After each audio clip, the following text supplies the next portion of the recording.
Dimanche dernier, le procureur général de Suisse mettait un terme à sa visite en Égypte.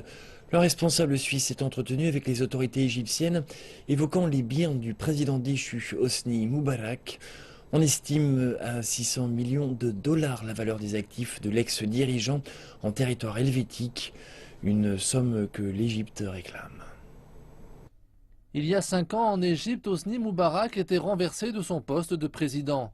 Auparavant, l'homme s'était maintenu au pouvoir pendant des dizaines d'années, une période au cours de laquelle il a amassé une fortune. La plupart de ses biens sont à l'étranger. À ce jour, l'Égypte n'est pas parvenue à récupérer quoi que ce soit. D'après certains analystes, la venue de cette personnalité suisse pourrait annoncer quelques changements. La venue du procureur général de Suisse est une très bonne chose, même si elle est tardive. Mais je pense qu'avec les derniers jugements, les efforts s'accentuent pour obtenir les actifs bloqués en Suisse. C'est une bonne nouvelle, mais selon moi, cela prendra encore du temps.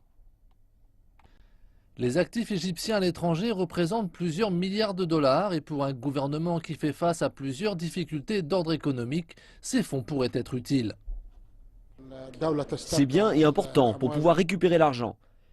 Il existe des comités qui en ont la responsabilité. Ils devraient agir discrètement et négocier avec leurs homologues à propos de ce dossier. Cet argent profitera au gouvernement qui en a besoin pour investir.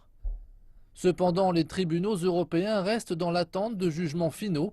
Ils sont en effet nécessaires pour prouver que cet argent a quitté le pays en toute illégalité. Une procédure qui peut se prolonger plusieurs années encore. Mais cette fois-ci, il existe une lueur d'espoir. La semaine dernière, Hosni Moubarak était condamné à 3 ans de prison pour détournement de fonds dans le dossier des palais présidentiels. Une décision qui pourrait accélérer les procédures de restitution de 600 millions de francs suisses qu'Hosni Moubarak a déposées dans la Confédération.